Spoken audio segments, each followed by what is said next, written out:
Salut à toi, petite vidéo improvisée sur les céréales, faut-il privilégier les blanches ou les complètes? On va voir ça tout de suite.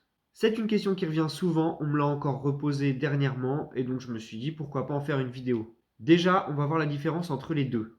Les céréales complètes sont celles dont on a préservé le son, c'est-à-dire une des enveloppes de la graine. Et les céréales blanches sont celles dont on l'a enlevée. En naturo, on entend souvent dire qu'il vaut mieux privilégier les céréales complètes car elles sont plus nutritives. En effet, elles contiennent plus de vitamines, de minéraux et de fibres. Dans les céréales, au niveau des macronutriments, on va plutôt trouver des glucides, c'est-à-dire du sucre.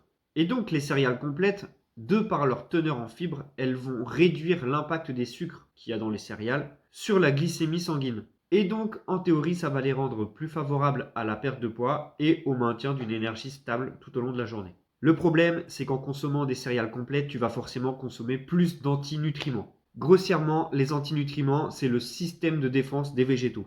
N'ayant pas de griffes ou de crocs, ils se défendent grâce à ces composés chimiques. Et les antinutriments, comme leur nom l'indique, ça va empêcher, altérer l'absorption des nutriments. On ne va pas trop rentrer dans les détails, mais les plus connus sont les lectines, l'acide phytique, l'acide oxalique et les tannins. Tiens, tant que j'y suis, n'oublie pas le petit like et abonne-toi si t'aimes ce genre de contenu. Donc, maintenant qu'on a dit ça, je ne suis pas convaincu que les céréales complètes soient meilleures que les céréales blanches, mais en fait, ça va dépendre de ta digestion et de la quantité que tu ingères. Si tu as une digestion de feu, tout passe et tout, en vrai, les céréales complètes, il n'y a pas de problème. Mais si tu as constamment une digestion difficile, des ballonnements, un SIBO, diarrhée, constipation, etc., je te conseille les céréales blanches qui seront beaucoup plus digestes. Et pareil, si tu ne digères pas les fibres, je te conseille les céréales blanches qui seront plus digestes. Je le répète encore une fois, mais l'alimentation, c'est à individualiser tout le temps. On est tous différents, il y en a qui vont tolérer très bien les céréales complètes, d'autres pas du tout, et il y en a même qui vont pas tolérer les céréales du tout.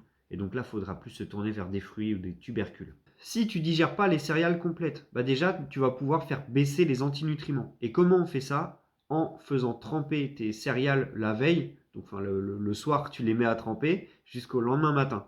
Ça va permettre d'enlever un maximum d'antinutriments avant la cuisson. Et d'ailleurs la cuisson va encore enlever des antinutriments. Et maintenant, si tu digères mal les céréales complètes alors que tu les prépares bien et que tu as peur des céréales blanches parce qu'elles vont trop faire monter ta glycémie, eh bien tu vas pouvoir consommer dans ce même repas des légumes qui contiennent des fibres, les fibres qu'on a enlevées des céréales complètes, et aussi du gras et des protéines. Et tout ça, ça va faire que la glycémie va pas trop monter. Et si tu veux aller encore plus loin, tu peux partir pour une petite balade de 15 minutes juste après le repas, ça va encore optimiser la glycémie.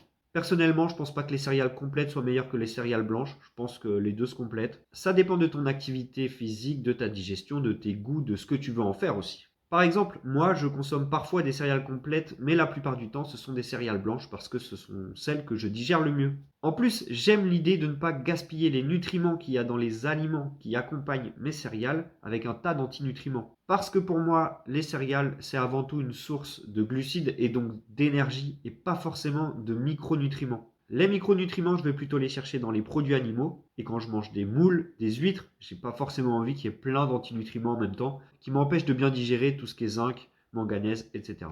Pour conclure, je vais te faire la liste des céréales que je trouve les plus intéressantes. Tu vas être un peu déçu, il n'y en a pas 36. Il y a le riz, le sarrasin, le petit épeautre, l'avoine et tout ce qui est pain au levain. Car la fermentation au levain, qui est lente, va permettre de prédigérer le pain et donc de faire baisser les antinutriments. Donc voilà, j'espère que cette vidéo t'a plu. Si c'est le cas, n'oublie pas le petit pouce bleu, abonne-toi et si tu as des questions, tu peux laisser un commentaire. Je te souhaite une bonne journée, une bonne soirée et je te dis à bientôt.